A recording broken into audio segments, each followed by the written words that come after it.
Welcome to the Eastern European Investment by the crew Mitch Schaefer, Kim Nesper, Marta Tosic, Jeremy Godsey, Stephen Fasek, Ibrahim Aljawani, and Bethany Montgomery. So basically, the background of UXI Corporation involved that the corporation had holdings in chemical pollution control, pulp and paper, and frozen food industries. And then the president notified us that they wanted to invest in opportunities in one country of Eastern Europe, and it would be for the next 3 years. Then the president also they decided to withdraw their future meetings so that way the workforce of the team could collaborate on their own without any presidential involvement. And uh, the president did express interest in their countries of Romania, eastern portion of Germany, Hungary, Poland, Croatia, Slovenia, Serbia, Bulgaria, Albania, Czech Republic, and Slovakia. Here again is just a map of the countries that we were asked by the president to study. Here we can see the history and timeline of the three countries that we are looking to invest internationally. The history and timeline starts from 600 AD all the way to 2000 when the countries joined the EU. Okay, now we're going to take a quick look at the history between the three countries that we narrowed down from the top or from the list. First off will be Slovenia. The ancestors of the Slavs settled in the area about 600 AD. They fell to the Franks in 788 and then to the Dukes of Bavaria in 843, and after that to the Habsburgs. In 1918, after the collapse of the Austro-Hungarian Empire, Slovenia joins the Kingdom of Serbs, Croats, and Slavs, later known as Yugoslavia. During the World War II, they were divided between Nazi Germany and Italy. At the end of the war, in 1945, became a constituent republic of the Socialist Yugoslavia. Slovenia was the first to declare independence from Yugoslavia in 1991, and in 1992 joined the EU, recognized its independence. In 2004 joined the EU and NATO. Uses euro as its currency. So for the second country we're going to look at in this history is Czech Republic. Was Slovaks part of the Great Moravian Empire until 906 when Czech became part of the Frankish Empire. Czechs were once the 10th industrial power in the world. Reunited by the Allies in 1918 with Slovaks, part of the Soviet Union after World War II, which was between 1945 and 1989, split from the Slovaks in 1993, joined NATO in 1999, became part of the EU in 2004, and also Czechia is officially confirmed as an alternative short English name for the country, and the currency they currently utilize is Czech koruna. Our next country of interest was Croatia, and their history involves starting with the 17th century, where they actually came and settled into their present territory. In 803, they became part of the Roman Empire and were joined by the Ottoman Empire, Austrian Habsburgs, and the Austro-Hungarian Empire. In 1918, they voted to join the Kingdom of Serbs, Croats, and Slovenes, which was later known as Yugoslavia. And then they were invaded in 1941 by Nazi Germany and tried to create a Catholic all-Croat republic. And then after World War II, they became part of the communist Tito's Yugoslavia. In 1991, they declared their independence, but then they had a civil war until 1995. And they joined NATO in 2009 and joined the EU in 2013, and their currency is Croatian kuna. So here we have a chart to take a little closer look at the top three countries, which was Croatia, Czech Republic, and Slovenia. And on the left here, you'll see all our criteria that we utilize to take a little closer look at. So first off, it was important to take a look at the government type. It is important to know what type of government that you are going to be contending with when opening up a new business inside these countries and in Europe. So with that, all three countries were the same. They have a parliamentary republic. The risk rating for all three of the countries were a B, so the risk of doing business in that country is great. Government effectiveness, 0.51 for Croatia, 0.96 for Czech Republic, and 0.92 for Slovenia.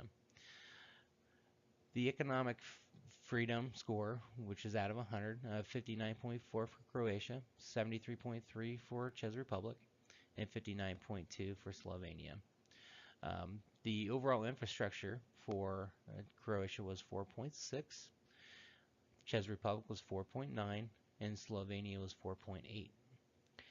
The quality of electricity supply, which is 5.6 for Croatia, 6.4 for Czech Republic, and 6.1 for Slovenia. The business environment for Croatia was 3.65, Czech Republic was 4.4, and for Slovenia it was 4.03.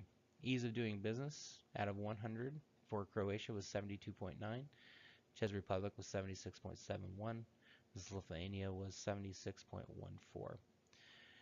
To look quickly into their financial services, all three countries do have a strong financial service sector, so these were great options for moving forward with our business. So when we kind of got closer to evaluating the countries, we evaluated the pros and cons. So for Czech Republic, we saw that they had strong government and infrastructure. However, they're landlocked, so you kind of have to resolve to your natural resources in the ground. So they have coal, timber, and other minerals. And then also for businesses, we saw that it takes a significantly longer time to actually start up a business if they were to decide to go there. Then when we look at Slovenia, we saw that they also had a strong government and infrastructure. They also had a better rating of ease of doing business. Their natural resources were forest, lead, building stone, and hydropower. Unlike Czech Republic, they are not landlocked, so they have access to water and resources with water. But they also have a poor economic freedom, and like we said, they are not landlocked, so they also have access to that small coastline there. And when we came to Croatia, we saw that this was the best investment opportunity. They have a large coastline that's over 1,777 kilometers long, and they have over 1,000 islands and islets that offer 4,000 more kilometers of coastline. They have a large sea surface. Their ratings for financial services and business startup time was pretty good. They had decent infrastructure, and when you count in the coastline, that's even better infrastructure and port resources. And their natural resources are oil, iron, salts, and also obviously hydropower and whatever's in the sea too. And then we did see that they had a questionable government support. So the Croatian government originally was part of this socialist Yugoslavia. In 1990 marked the first multi-party election. They rejected the communist system in December of 1990. After that, they became the Liberal Democratic. From then, 1998 to 2013, new amendments to the Constitution reduced presidential power. So now we'll take a look at the benefits to expatriate Croatian business owners. Even if you are not an EU citizen, you will attain residency in Croatia. You will be eligible for a business bank account as soon as you arrive. Easily access all rights of Croatian companies. Eligible to become a property owner in Croatia. The government does not screen or discriminate against foreign investment, and the average applied tariff rate is 1.3%. So as we're looking further at what type of business we wanted to go into internationally in Croatia, we wanted to look at the overview of the Croatian fisheries and aquaculture sector. Coastal areas have perfect conditions for aquaculture development. In 2015, the total number of aquaculture production centers was 420, including both marine and freshwaters. Croatia pioneered commercial marine aquaculture with one of the first and largest hatcheries for European sea bass in the early 1980s. The most important species are the sea bass, sea bream, and Atlantic bluefin tuna. Important products are canned fish, small oil fish, large fish, dried salted fish, fillets, mostly from sea bass and sea bream, also well as from small pelagic, which included sardines and anchovies, and frozen fish, shellfish. Certain things that we were wanted to be aware of in Croatia was the law requires all businesses to have an accountant. So government communications, tax, PDV, and salary calculations. Payment to accountant usually is 400 to 1500 kuna a month, which is 64 to $240 US dollars. The PDV system, the Croatian value-added tax system, which is 25% added to all items sold. They register with the PDV system is the business is refunded all PDV payments. Changing a business address, pick location carefully. Relocation costs 2,000 to 400 kuna, which is $319 up to $639 US. Some things for investors to be aware of when choosing to invest in Croatia would be rules of law and tax burden. So starting with rules of law, there were conflicting claims in some title cases. Then you also have judicial independence is generally more respected than judicial reliance. And then they also received low scores in the Economist Intelligence Unit 2015 Democracy Index, which indicated popular dissatisfaction with corruption. And then moving on to the tax burden, we found that top personal income tax rate is a whopping 40%, and the top corporate tax rate is just under 20%. So there's a few other things that we wanted to look at with Croatia that we found that was interesting.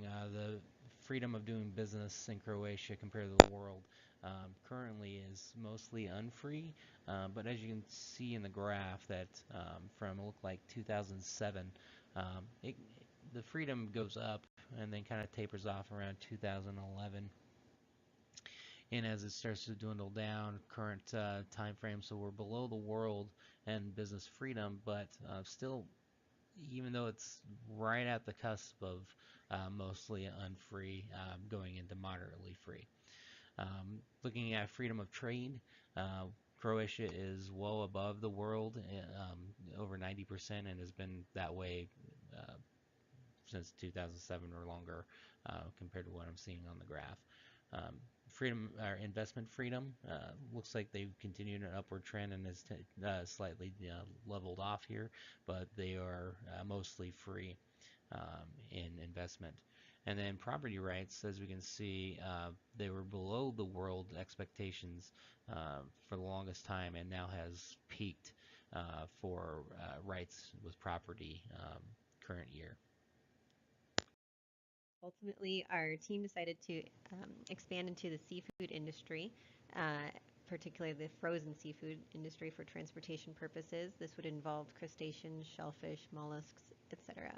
And to do that, you need a new production facility to take full advantage of the Adriatic Sea and also to package and ship properly. And we decided to sell locally, export to neighboring countries and the EU, which use local distributors and consume supermarkets, which are really popular over there. And that is our presentation, and we hope you enjoyed our insightful investment opportunity.